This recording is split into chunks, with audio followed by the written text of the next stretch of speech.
নমস্কার বন্ধুরা, mother simple কিচেনের তরফ থেকেই আমি অন্তশ্রী আপনাদের সকলকে জানাই স্বাগত। নতুন দিনের নতুন রেসিপি নিয়ে আমি আবার হাজির হয়ে গেছি। আজকে আমাদের রেসিপি সম্পূর্ণ নিরামিষ বাঁধাকপির তরকারি।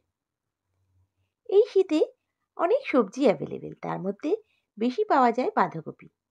চলুন এই বাঁধাকপি দিয়ে আজকে বানিয়ে নিই বাঁধাকপির তরকারি। এর জন্য দরকার একটা বাঁধাকপি। আমি এখানে দেখুন একটা বেশ মিডিয়াম সাইজের বাঁধাকপি নিয়ে নিয়েছি। বাঁধাকপিটাকে সুন্দর ঝিরিঝিরি করে কেটে নিয়েছি, দেখতেই পাচ্ছেন। এবার আমি কড়াইতে পরিমাণ মতন সরষের তেল অ্যাড করছি।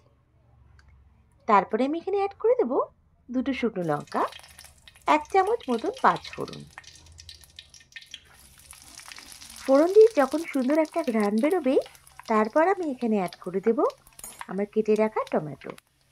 এখানে আমি বেশ বড় সাইজের 2টো টমেটো কিউব আকারে কেটে নিয়েছি, এটা আমি অ্যাড করে দিলাম।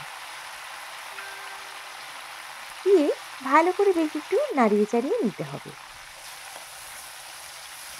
দেখুন টমেটোটাকে বেশ আমি একটু হালকা ভাজা ভাজা করে নিচ্ছি তেলের মধ্যে। এরপর আমি এখানে অ্যাড করে দেব 1 চামচ আদা বাটা। আর আমি এখানে অ্যাড করব 1 চামচ হলুদের গুঁড়ো, 1 চামচ লঙ্কা গুঁড়ো, 2 চামচ জিরে গুঁড়ো।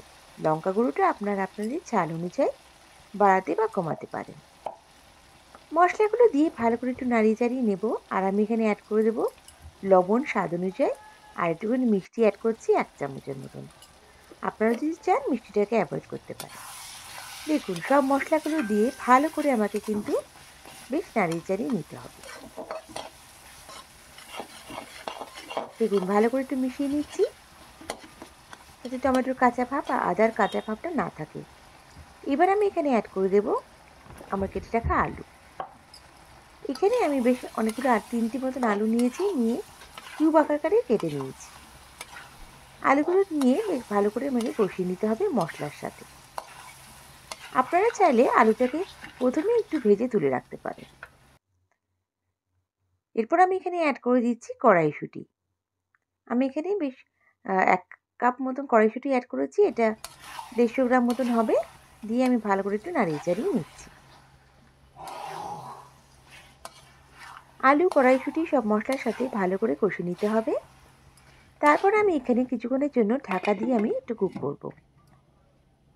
এটা লো ফ্লেমে কুক করতে হবে। দেখুন বেশ কতটা তেল ছেড়ে এসছে। আর একটু ভালো করে একটু নাড়িয়ে চাড়িয়ে নিয়ে তারপর আমি এখানে অ্যাড করে দেবো আমার কেটে রাখা বাঁধাকপিটা। সব বাঁধাকপিটা আমি একসাথেই অ্যাড করে দেবো।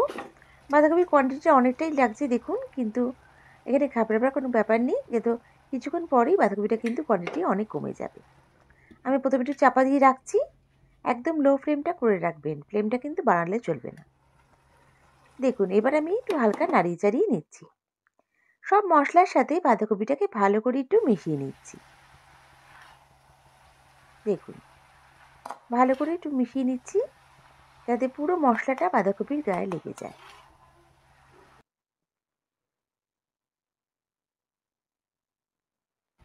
ভালো করে মিশিয়ে নেওয়ার পর আমাকে কিন্তু আবার লো ফ্লেমে ঢাকা দিয়ে কুক করতে হবে। আমি ঢাকা দিয়ে রাখছি কিছুক্ষণের জন্য, আর মাঝে মাঝে কিন্তু আমাকে একটু হালকা করে নাড়তে হবে। কিছুক্ষণ পর ফিরে আসলাম। দেখুন কতটা জল ছেড়েছে বাঁধাকপি দিয়ে, আর বাঁধাকপিটা কিন্তু প্রায় অনেকটা সেদ্ধ হয়ে এসছে, বেশ কালারটাও চেঞ্জ হয়ে এসছে। দেখুন বাঁধাকপিটা প্রায় সেদ্ধ। আমি আবার কিছুক্ষণ নাড়াচাড়া করে নিচ্ছি।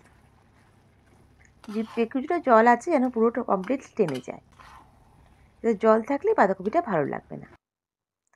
দেখুন আমার রেসিপিটা কিন্তু প্রায় হয়ে এসছে। এবার আমি এখানে অ্যাড করে দেব ঘি।